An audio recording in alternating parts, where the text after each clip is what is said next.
Ministério da Cultura e Colgate apresentam. Na Odisseia, além das batalhas e conquistas, muito do que nos é contado são questões íntimas, Fábio Bibancos. particulares, comezinhas, mas não menos extraordinárias. E as mulheres são, sim, grande parte dessas narradoras.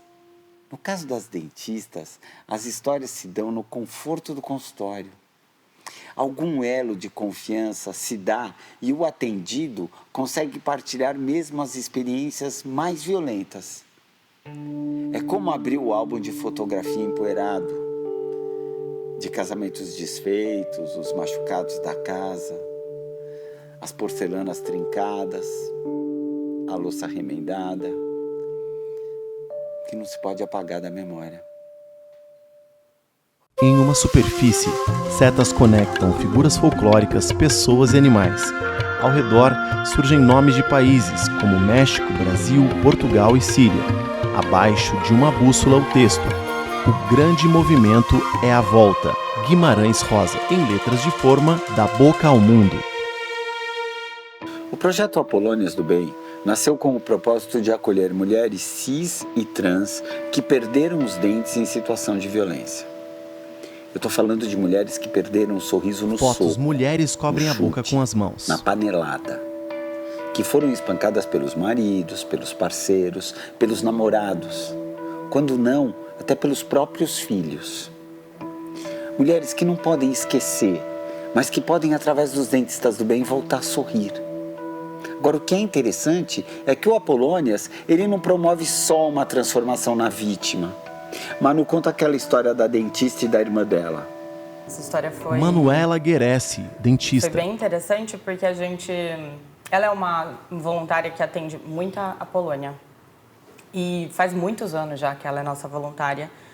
E durante os atendimentos, ela foi percebendo que a irmã também viveu um relacionamento abusivo. Branca e ruiva. Então, ela, pela convivência com as nossas beneficiárias e as histórias que elas contavam durante as consultas, ela foi percebendo que a irmã vivia na mesma relação.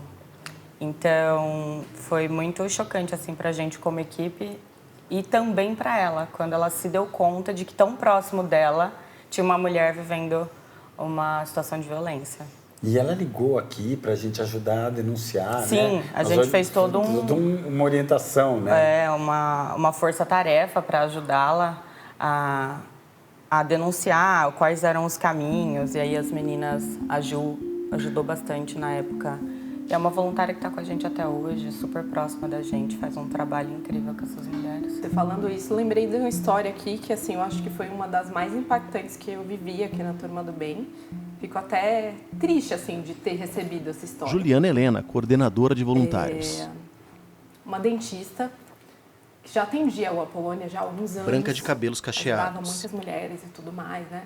E chamou ela para uma capacitação. E ela achou incrível, né? A gente chama, geralmente, as nossas capacitações, a gente sempre traz muita música, muita dança, né? E o relacionamento dela estava, assim, destruído, né? Eles brigavam muito e tudo. Ela falou, vou lá viajar para a Turma do Bem, porque é uma possibilidade de eu tentar voltar para casa de uma forma diferente. De talvez eu me reconectar com esse marido, né? Até porque a família fala pra você. Fala assim, não, mas seus filhos, pensa na sua casa. É assim mesmo. Homem é assim, minha filha. E vai deixando isso. Você sente um fracasso, né? De não deu certo esse casamento, me divorciei. Fabiana Oliveira, psicóloga, negra de tranças. Consegui romper, enfim. E aí você se sente muito, parece que fracassado, impotente, né? Eu não sei se eu lembro dessa história. É porque assim, é muita camada. É muita história. É muita história, porque o que acontece? Ela voltou para casa e foi pior. Por quê? Porque ela começou a se conectar com outras pessoas, a conhecer mais gente, a tirar foto em festa. E aquelas brigas que já eram constantes, pioraram.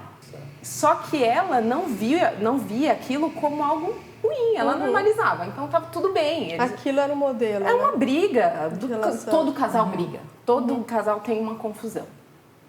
Até que um dia essa briga se intensificou e ela recebeu a primeira surra, né? Então começaram as violências físicas. E aí uma das consultas das nossas Apolônias, a Apolônia percebeu que ela estava diferente. A Polônia identificou a beneficiária. a beneficiária. Eu lembro dessa história. E aí, aquela coisa, né? Dentista. E ela viu uma marca no braço. Nossa, De apertão.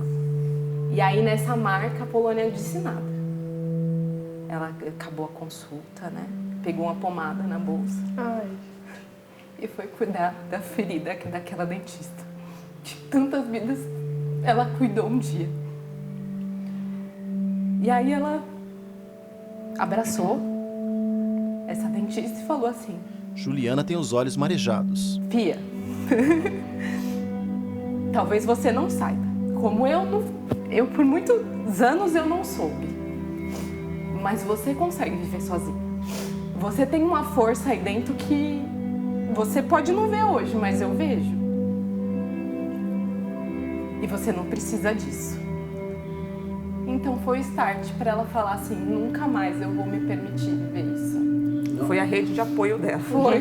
Uma Polônia vira rede de apoio, sabe? É uma loucura. Nós falamos que a gente começou em 2012, né? Eu perguntei para vocês. 2012. Né? Eu, naquilo que eu chego, né? Porque tem histórias que não chegam para mim, mas a que mais tipo, não é possível que a gente está gerando mais problema ainda. Foi uma Polônia que a gente recuperou. E aí a dentista arrumou um emprego para ela na cidade e acho que ela conseguiu um emprego na prefeitura, alguma coisa assim. E ela estava linda, super recuperada, a gente tinha várias fotos dela aqui, da Polônia, super bonita e tal. E o ex-marido matou ela na praça pública. No primeiro dia que ele saiu da cadeia. No primeiro dia que ele saiu da cadeia, ele foi lá e matou ela. Essa para mim foi a história assim. Nós já estamos tantos anos fazendo isso que a gente já ficou assim... Calejado, com casca. Mas essa me matou, essa foi... No primeiro dia que ele saiu. A primeira coisa que ele fez, ele foi atrás dela. É muito desesperador, não? Já escutei uma história numa triagem que ela, nessa única que eu fui... Amanda Monteiro. Que a mulher me diz assim: ele não me deixava escovar os dentes para eu ir perdendo os meus dentes. Então, uma tortura, né? De anos, a longo prazo, assim. Ela não conseguia se olhar no espelho porque ela se achava um monstro. Essa história de monstro também acontece com as crianças, não é só com as Apolônias. Esse é um bullying constante e é uma coisa que a gente vê sempre esse apontamento, né? Crianças monstros. Sobre Fundo Bege, da boca ao mundo.